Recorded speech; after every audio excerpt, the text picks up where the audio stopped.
Win Some, Lose Some is presented by Bet Rivers, your hometown sportsbook. Check out their daily specials at betrivers.com. Were you a winner last night? Wow, winning. Or was it a rough one? Well, they can't all be winners, can they? Loser! You're a loser! Molly Howard recaps the night in sports betting in Win Some, Lose Some. Here we go. Rockets money line plus 320. They beat the Wizards on the road. Spurs money line plus 320 as well. They beat the Celtics.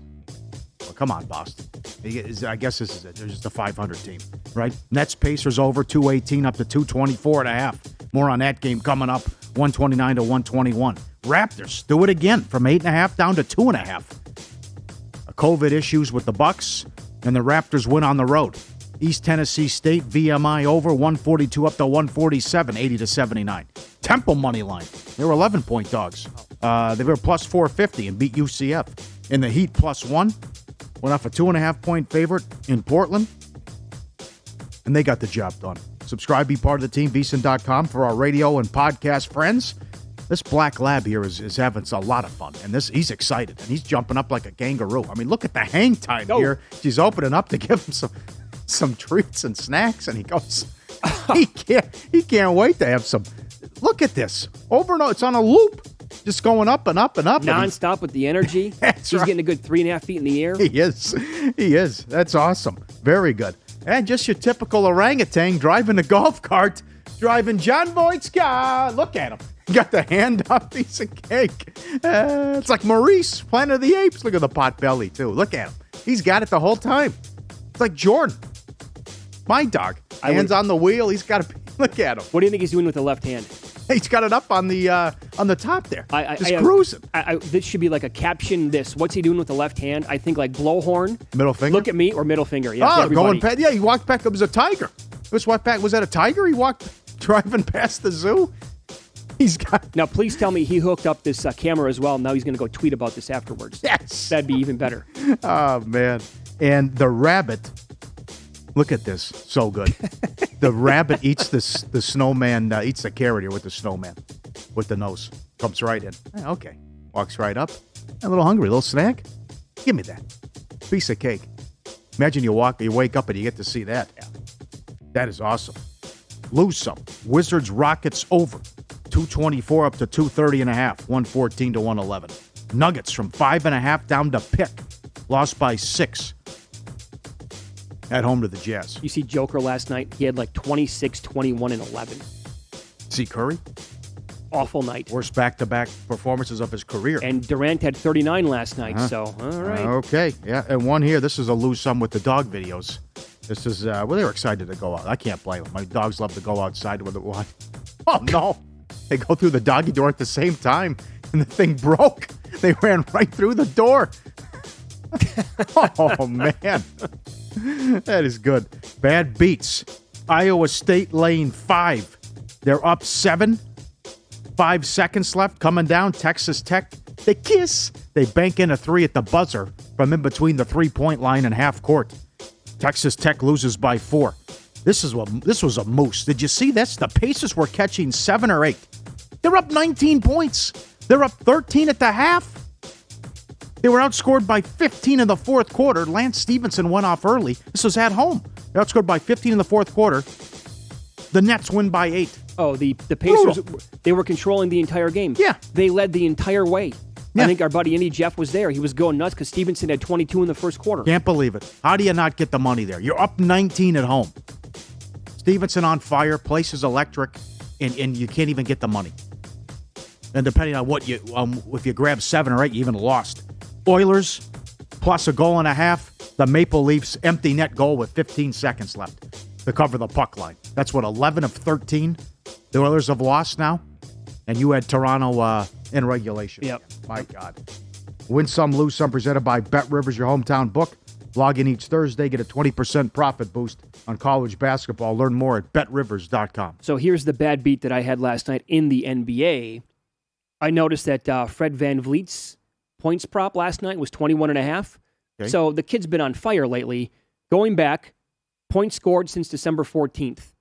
31, 27, 31, 35, and 33. He had 17 at halftime last night. He finished with 19. What happened? 2 points in the second half. No foul trouble? He's got to get. He played. That's what happened to Beal. Beal, I think, was 28. He fouled out on 27. He played 38 minutes. Oh, God. I need 5 points in the second half. He gets 2. He's been on a tear, and the Raptors were awesome in the second half. They scored like 50 points, and they beat the Bucks on the road. I lose that one? Condolences. Are you kidding me? Tough. That is tough. Yep. That Good. stings. Doesn't look good for Lamar Jackson either. I guess it's going to be Huntley. Okay, so then are you concerned then? Because you like the Ravens, you bet them at 5. Now the number's like 5.5. No. I'm okay. You're okay with Huntley? Well, even if you're going with Jackson. I mean, the rust factor, and if he's close to 100%. But it just still goes back to horrible spot for the Steelers. This such an emotional game for Roethlisberger. Short turnaround, short week, rivalry game. Ravens are ready. And the Ravens have been in these games. I mean, it comes down to a 2-point try in the first meeting against Pittsburgh. It comes down to a 2-point try against Green Bay. They have a 9-point lead in the second half against the Rams. Other than the game where they didn't have anyone available and they had to play a third-string quarterback against the Bengals, they've been competitive in these games. They could have won all 3 of them. Yep. So it goes back to he wants to win every game, and he's won 20 in a row in the preseason. So he'll want to win this one, and there's still like a 1% chance they make the playoffs. I'll give you this from Steve Makinen in Point Spread Weekly. He was on one of the shows here on VSiN yesterday, and his numbers and his breakdowns every single week in that digital magazine, they're tremendous, and you can get it today at vsin.com/subscribe. He pointed out that going back, underdogs that rest their starters in what was week 17 or 17-6 ATS going back. So teams that are underdogs, they bench people this week. I think the example here would be the Bengals. That'd be one of those teams, right? What is that? Is that overconfident and taking them lightly? I think there's that, but also the backups want to go out there and prove that, hey, we can also play. And some of those backups, they could be free agents. Remember the Charger game? Might be looking for another contract. Yeah. Oh, sorry. But yeah, there's a Billy Walters game. That line moved like 12 points one week 17. Chargers needed to win to get in against the Chiefs backups. Reed sat everybody. I think it was Chase Daniel. The line went to like 15-16. They had to win. I think they won by 3. They were down 14-0 early in that game. Well, I always think of early 2000s, Buffalo and Pittsburgh. Bledsoe. Willis McGahee was on that Buffalo team. Winning in. Pittsburgh was sitting everybody. Was it Tommy Maddox or somebody? And Buffalo got bet to, I think, like, if I recall correctly, Buffalo got bet to like 11. They needed the game to be in. They lost outright. Mm-hmm. Vikings have done it several times. Yeah. Wasn't that long ago. Yep. The Bears game was we talked about. Yeah. Sure. Perfect examples of, I mean, look, a lot of casual bettors this week are going to look up and down the board and they're going to say, come on, Colts minus 16 against Jacksonville, and they kind of need the game to, get in the playoffs, and Jacksonville stinks. That's easy. Give me that one. The Bills are against the Jets. They have to win that game to win the division. Oh, come on. They can win by 16 points. Mm-hmm. A lot of the stuff in Week 18 looks too easy. And when it looks too easy, it rarely, if ever, is. I imagine they're on the Saints, too. Saints need it. People will lay the 4.5. That's another one. I do like a Taysom Hill prop. Over 50.5 rushing yards. It's 50.5? 50.5. Wow. His longest rush is 14. How many times is he going to carry the ball? I mean, that's a big part of their offense. They really jacked that number up, though. I mean, he was sitting in the, high 30s, low 40s maybe for a minute. So you're paying for it. I'd rather run that than have him throw the ball. I mean, a lot of that might work. By the way, Dallas couldn't stop it on that Thursday game. I'm watching that game on Sunday against Carolina, and they could not get Kamara going running the football, which is fine.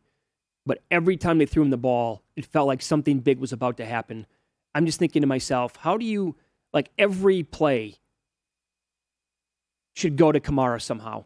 Just get him the ball. Line him up at wide receiver, get creative in the backfield, and pass it to him that way, swing passes, whatever it is, because he's so dangerous once he has the ball in his hands. And I thought he could crack one here for a touchdown at any point in the game. Just get him the ball every single time. I'd run Wildcat with that guy. I don't know if he can throw the ball that well, but maybe throw some passes with him as well. Get tricky with it. That's a tough game. You really want to get to the app or Windows. I'll take Matt Ryan here in a game that doesn't mean anything. I know they beat him the first time, but Pitts might not play. And they hung in there, though. They showed some fight against Buffalo. Well, now, they had a lot of help from Josh Allen with the 3 interceptions, but that was a misleading score. Remember, Ryan scores, huh? Here's another thing. Look at how low the totals are this week. That is a total of 40, but the totals are super low this week, and that could be same thing as last week, 18-10 or whatever. There's some good props on those Sunday games too. About this usually see these bad teams in week 18, week 17. You can also get high scoring games. No one cares. Yep. And that's, you know what I mean? Yep. Up next, we will tie in the point spreads this week to the current draft order and odds on the first overall selection in the draft. I still have a hard time believing that this guy is not only the shortest shot on the board, but he is like minus money. He's the favorite to go number 1 overall. That can easily change between now and April. That's coming up here on Follow the Money. It's VSiN, the Sports Betting Network.